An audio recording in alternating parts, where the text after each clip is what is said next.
अस्सलाम students, I hope everyone will be fine. आपको E academy YouTube channel के ऊपर खुशामदीद and welcome to all on E academy YouTube channel. Physics class 11 की playlist की आज जो हम वीडियो डिस्कस करें, इसमें हम डिस्कस करेंगे चैप्टर 6 फ्लूइड डायनामिक्स के numerical questions.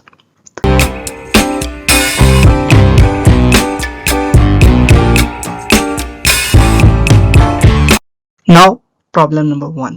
8 equal drops of oil are falling through air with a steady velocity of 0.1 meter per second. The drops recombine to form a single drop. What should be the new terminal velocity? ठीक है, आपने बताना है कि terminal velocity उनकी क्या होगी। आपके पास गिवन है जी number of drops 8, velocity 0.1 metre पर सेकेंड। फाइंड हमने करना है जी टर्मिनल वेलोसिटी। तो टर्मिनल वेलोसिटी के लिए जो इक्वेशन जो होती है वो है 2 multiply by r square multiply by density minus sigma multiply by g divided by 9 eta. Okay, अब यहां से देखें वी टी क्या है, डायरेक्टली प्रोपोर्शनल है आर स्क्वायर के। तो वी टी जो होगा और वी टी प्राइम, अगर हम उसकी इक्वेशन लिखेंगे v t over v t prime, तो ये हो जाएगा r square divided by r square.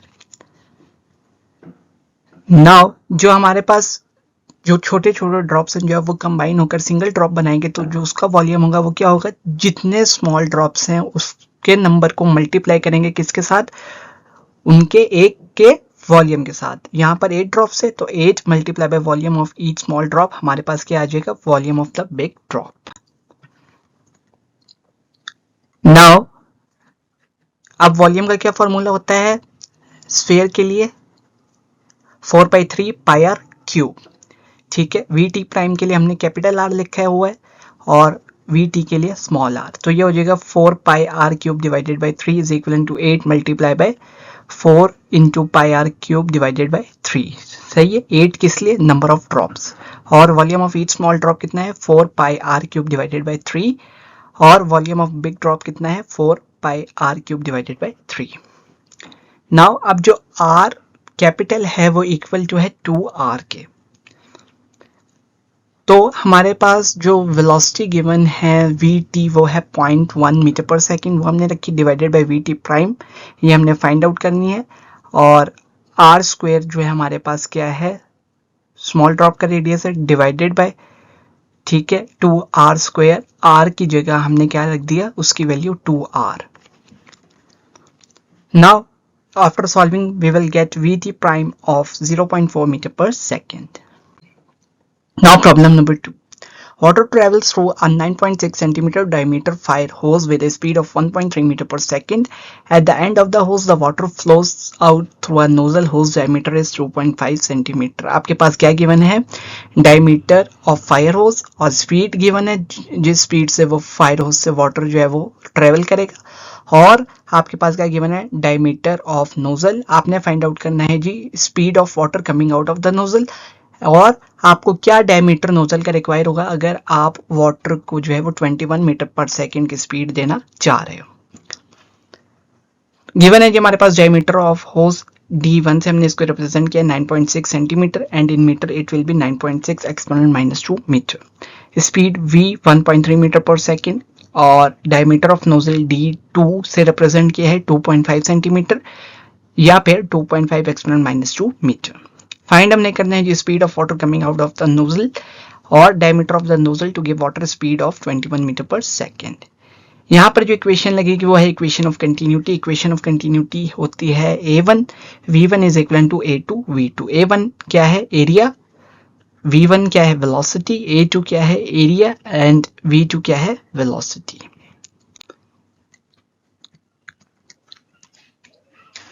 Now अब जो A1 है वो क्या है, cross sectional area of pipe, और V1 है speed of water present in the pipe.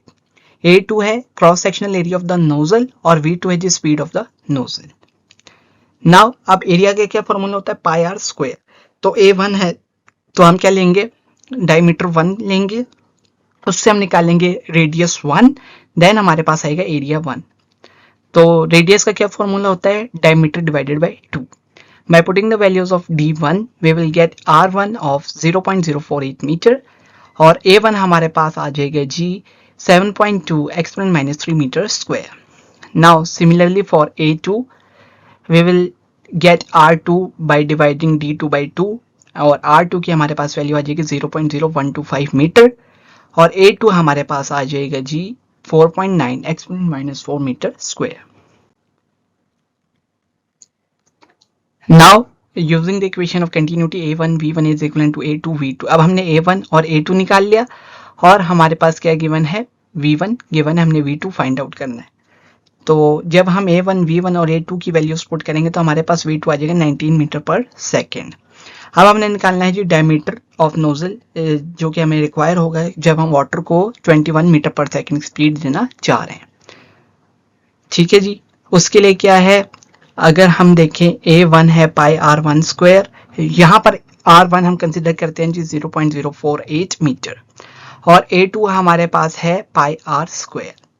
Bye putting in equation pi R square multiply by 21 जो आपके पास 21 क्या है आउटकमिंग वाटर की speed is equal to pi multiply by R1 का square. तो हमारे पास R की वैल्यू आ जाएगी 0.01 मीटर. तो डायमीटर क्या होता है 2 टाइम्स ऑफ रेडियस, तो 2 मल्टीप्लाई बाय 0.01 करेंगे तो हमारे पास डायमीटर आ जाएगा 0.02 metre. Now problem number 3. A fish tank has dimensions 0.30 meter wide by 1.0 meter long by 0.60 meter high. If the filter should process all the water in the tank once every 3 hours, what should the flow speed be in 3 centimeter diameter input tube for the filter? आपके पास क्या given है, fish tank की dimensions में क्या है wait, length and height और आपके pass filter time बताया हुआ है कि 3 घंटे है फिल्टर टाइम. और अब आपने फाइंड आउट करना है फ्लो स्पीड. डायमीटर आपको गिवन है ट्यूब का 3 centimetre. Width of fish tank 0.30 meter, length of fish tank 1 meter, height of fish tank 0.60 meter, time of filter delta T 3 hours, diameter of input tube 3 centimeter और we can write 3 exponent minus 2 meter. Equation यहाँ पे लगाएंगे flow speed के लिए, हमने find out करना है flow speed. यहाँ पर जो इक्वेशन लगेगी वो है AB is equal to delta V by delta T. Now volume of tank क्या होता है, वॉल्यूम के लिए हम तीनों साइड्स को मल्टीप्लाई करते हैं, length multiply by height multiply by width.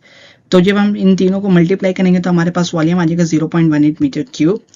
Delta t हमारे पास है 3 hours in second, it will be 3 multiply by 60 minutes multiply by 60 seconds. तो हमारे पास आ जाएगा 10,800 seconds. Now radius r d by 2. अब डी की वैल्यू हमें गिवन है कितनी 3 सेंटीमीटर या 3 एक्सपोनेंट माइनस 2 मीटर. तो रेडियस हमारे पास आ जाएगा 0.015 metre. Now using the equation of area a is equal to pi r square, हमारे पास एरिया आ जाएगा 7.1 exponent minus 4 metre square. Now using the equation a v is equal to delta we by delta t, हमारे पास क्या है area है, velocity हमने फाइंड करनी है, डेल्टा वी हमने निकाल लिया था जो वॉल्यूम था 0.18 मीटर क्यूब और टाइम हमारे पास गिवन है सेकंड्स के अंदर जो हमने आर से सेकंड में कन्वर्ट किया 10,800. नाउ वेलोसिटी हमारे पास आ जाएगी 0.02 metre per second. Now problem number 4. A venturi meter is measuring the flow of water. It has a main diameter of 3.5 centimeter tapping down to a third diameter of 1.0 centimeter. If the pressure difference is measured to be 18 millimeter Hg, what is the speed of water entering the venturi throat? आपके पास क्या given है, venturi का diameter given है, throat का diameter given है, pressure difference given है और आपने निकालना है speed of water entering the venturi throat. Given है कि हमारे पास डायमीटर ऑफ वेंट्री D1 से हमने रिप्रेजेंट किया 3.5 centimetre, diameter of throat D2 1 centimetre, pressure difference 18 millimetre Hg and in pascal it will be 2394 pascal. Find हमने करना है speed of water entering the venturi throat. Equation यहाँ पर लगाएंगे स्पीड ऑफ वेंट्री के लिए V1 is equal to A2 multiply by square root of 2 multiply by change in pressure या pressure difference P1 minus P2 divided by density multiply by A1 square minus A2 square. Now अब हमने क्या करना है A1 को find out करना है. तो A1 के लिए हम क्या इक्वेशन लगाएंगे पाई R1 स्क्वायर. R1 हमने फाइंड आउट करना है तो ये हो जाएगा D1 by 2 By putting the values of D1, we will get R1 of 0.0175 meter. Similarly, हमने क्या फाइंड आउट करना है? A2 फाइंड आउट करना है. ठीक है, तो A2 कैसे आएगा? पाई R2 स्क्वायर. R2 हमारे पास क्या आएगा? D2 by 2. By putting the values of D2, we will get R2 of 5 exponent minus 3 meter. और A1 और A2 हमारे पास आ जाएंगे जी 9.6 exponent minus 4 meter square and 7.85 exponent minus 5 meter square. Now, अब हम इक्वेशन यूज करते हैं स्पीड ऑफ एंट्री के लिए. तो जब हम इधर वैल्यूज पुट करेंगे किस किस की? A2 की, प्रेशर डिफरेंस की, डेंसिटी की एंड A1 की, तो हमारे पास स्पीड ऑफ एंट्री आ जाएगी 0.18 मीटर पर सेकेंड.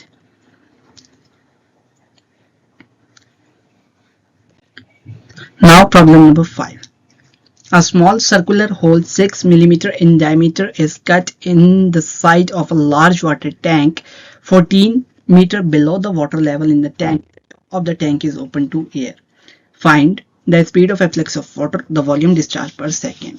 आपके पास क्या गिवन है? जो होल है उसका डायमीटर गिवन है और कितनी डेप्थ में है वो गिवन है, और टैंक जो है वो ओपन टू एयर है. आपने फाइंड आउट करना है स्पीड ऑफ एफ्लक्स और जो वाटर वॉल्यूम डिस्चार्ज हो रहा है पर सेकंड, यानी कि delta we by delta T, वो फाइंड आउट करना है. गिवन है जो हमारे पास डायमीटर ऑफ होल 6 मिलीमीटर और in metre it will be 6 exponent minus 3 metre. Height below the water level h is equivalent to 14 meter. Top of the tank is open to air. Find हमने करना है speed of efflux and volume discharge per second.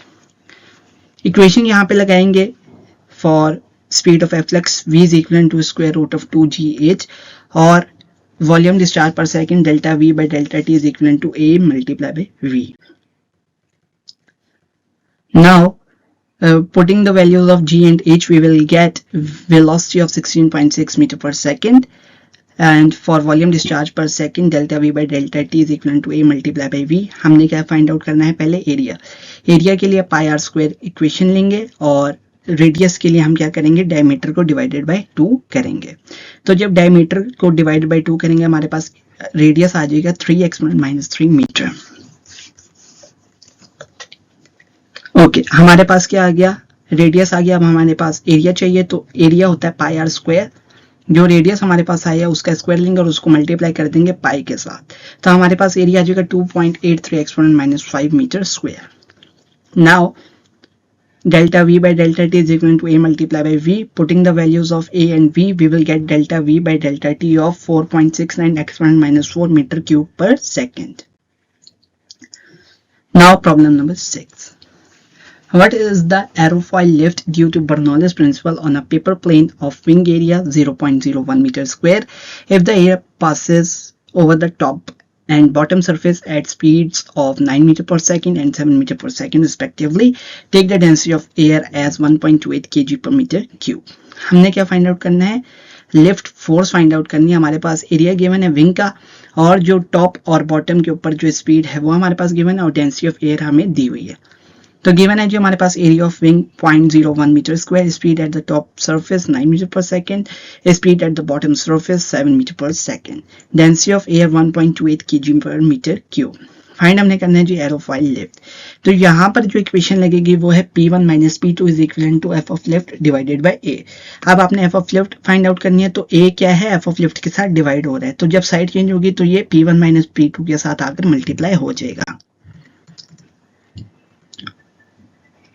तो अब P1 minus P2 के लिए जो equation होती है वो है 1/2 multiply by rho multiply by V2 square minus V1 square plus rho G into H2 minus H1.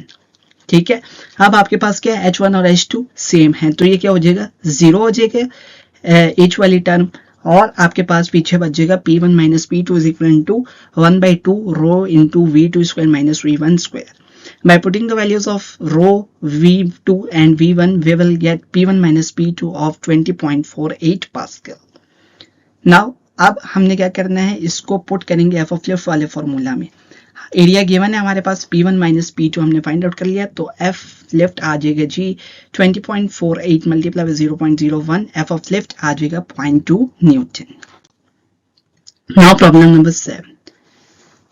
During a windstorm, a 25 meter per second wind blows across the flat roof of a small home. Find the difference in pressure between the air inside the home and air just above the roof.